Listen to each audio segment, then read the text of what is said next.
Paglaban kontra sa pamimili ng boto ang kasalukuyang tinututukan ng pinagsamang puwersa ng Pambansang Pulisya at Commission on Elections bilang paghahanda para sa napipintong barangay at sangguniang kabataan elections sa October 30. Ang hakbang ng komisyon ukol sa money ban na ito. Alamin sa balitang A to Z ni Ian Maghanoy.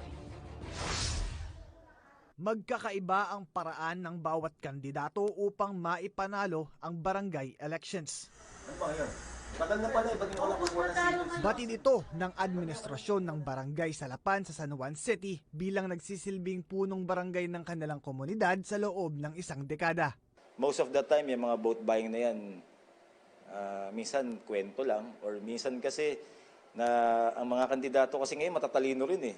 Kumbaga alam nila may mga nanonood, may tumitingin, so ginagawa nila sa ibang paraan. Para iwas vote buying, ang Commission on Elections nagbaba na ng guidelines ukol sa tinatawag na money ban para sa napipintong barangay and sangguniang kabataan elections. Sa ilalim nito, bawal ang mga kandidato na mag-withdraw o magpadala ng pera na nagkakahalaga ng ₱250,000 5 araw bago ang mismong halalan sa October 30. Hindi dapat ganun kadami ang pera sa sirkulasyon sa mismong kahit isang araw bago mag-eleksyon. Saan ka naman nakakita? May dala kang ₱250,000 isang araw bago mag-eleksyon. Pagkatapos hindi ka treasurer, hindi ka negosyante, ano ka, tagapamili ng boto. Kaakibat rin ito ang ipapakalat na checkpoints ng Pambansang Pulisya. Pipresume namin yung mga taong yan na involved sa vote buying. Kung sa palagay nila mali kami, di let them question sa court.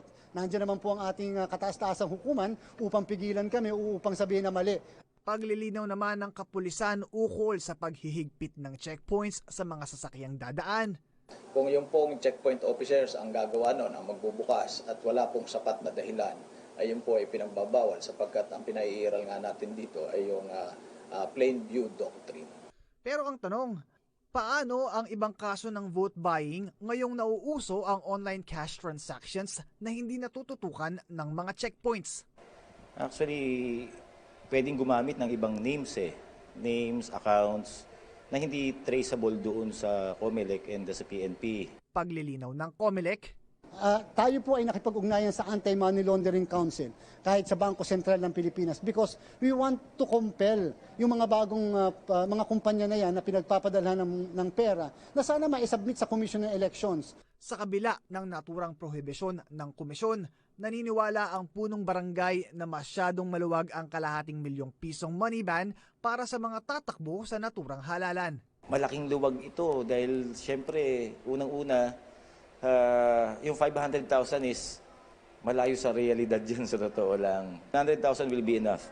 Kaya saan na raw ayon sa isang election watchdog, kung yung sinasabi ng barangay captain na standards doon sa kanila, parang maigpit para sa kanila yun. Yun nga, hindi makaka-withdraw yung barangay captain by that much, di ba? Kung yun yung standards na i-impose sa kanila. Ito nga, it's a way of preventing yung vote buying. sa Lunes na ang nakatakdang filing of Certificate of Candidacy para sa BSKE na ayon sa COMELEC ay inaasahan nilang magiging mas mainit na labanan. Para sa Balitang A to Z, Ian Maghanoy.